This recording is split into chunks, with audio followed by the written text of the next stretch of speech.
अम्मी को ठीक कर दीजिए। मेरे कान मेरी अम्मी की आवाज सुनने को तरस रहे हैं। बस एक बार मेरी अम्मी की आवाज सुना दीजिए। मेरी अम्मी को ठीक कर दीजिए।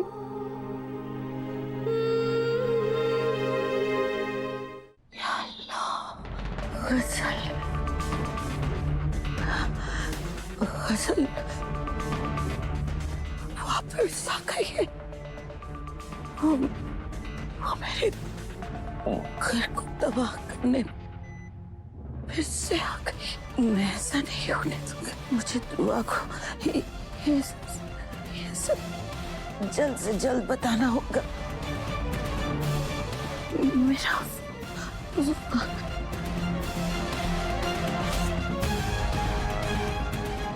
को बताना पड़ेगा, वरना बहुत देर हो जाएगी।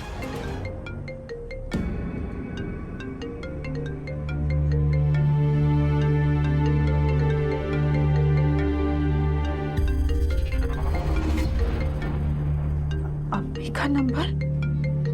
ये भला अम्मी के फोन से कौन फोन कर रहा है मुझे? ये आपका करिश्मा तो नहीं है? हेलो? दुआ अम्मी?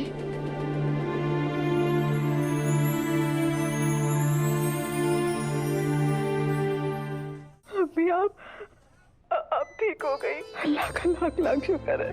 मैं अभी अल्लाह से आपकी सलामती की दुआ कर रही थी।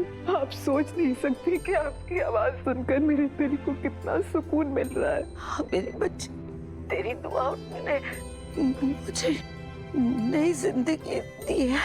परवरदिगार का लाख लाख शुक्र है, मैं ठीक हो गई हूँ। अल्लाह ने मेरी सुन ली अम्मी। ये सब अल्लाह का करम है। नहीं नहीं दुआ, खुदा ने हमारा एक नया इम्तिहान लेना शुरू कर दिया। ये आप क्या बोल रही हैं अम्मी? मेरी कुछ समझ में नहीं आ रहा। दुआ वो आप अपना ख्याल, अम्मी आप कुछ बोलिए मत। आप आराम करिए, पानी पीजिए। इबादत है वहाँ, अब मेरी इबादत से बात कराइए। अम्मी आप आराम करिए। आराम करने का वक्त नहीं है।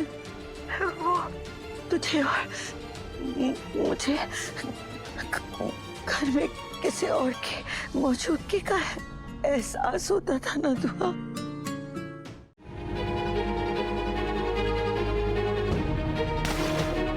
वो मर चुकी है। वो नहीं लौट सकती अम्मी, वो नहीं लौट सकती। वो मर चुकी है। नहीं, बेगैरत जिंदा है। उसने मौत को भी चकमा दे दिया है। वो सिर्फ जिंदा ही नहीं, सलामत भी है। और मेरी ये हालत भी उसी कसम लेगी।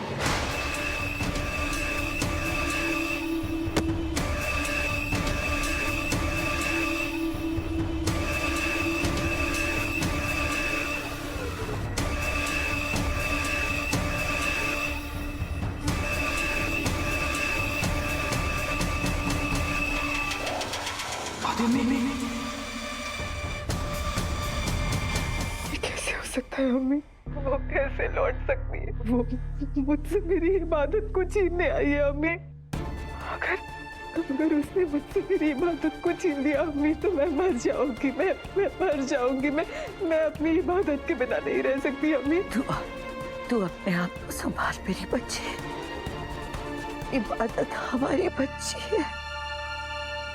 तूने बेशक उसे पैदा नहीं किया है, मगर परवरिश तो तूने की है ना उसकी। इबादत को तुझसे कोई भी अलग नहीं कर सकता। तू बेफिक्र है, हौसला रख। लेकिन गजल वापस क्यों आई है अम्मी? वो डायन है, वो किसी को नहीं छोड़ेगी। वो अम्मी अगर इबादत ने उसे माँ मानने से इनकार कर दिया, तो वो इबादत को भी नहीं छोड़ेगी। वो सुभान और मन्नत को भी नुकसान पहुंचा सकती है। वो किसी को नहीं छोड़ेगी अम्मी। उसके रहते कोई भी महफूज नहीं है। वो किसी को नहीं छोड़ेगी। तो डर नहीं हुआ? जानती है उस गजल ने मुझे धमकी दी है।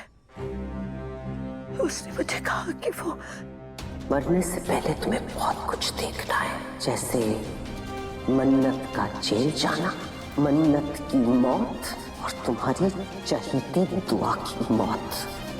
ये आप क्या बोल रही हैं अम्मी? डर मत हुआ, हौसला रख।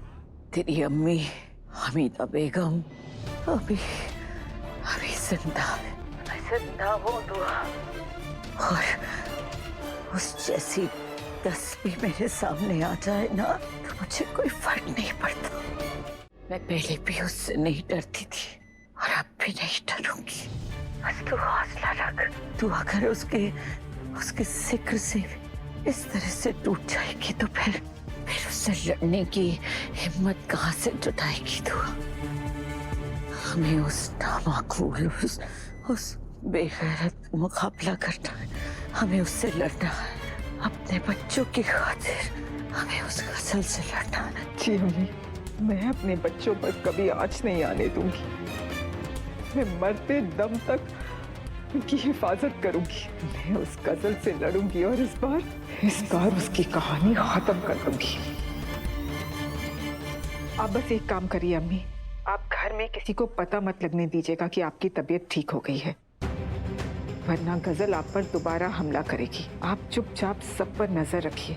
आप समझ रही हैं ना अम्मी? सही कह रही है, यही सही मशवरा है। मैं ऐसा ही करूंगी मेरे बच्चे। अपना ख्याल रखिए अम्मी, मैं बहुत जल्द लौट कर आ रही हूँ, सब ठीक कर दूंगी। अपना ख्याल रखना।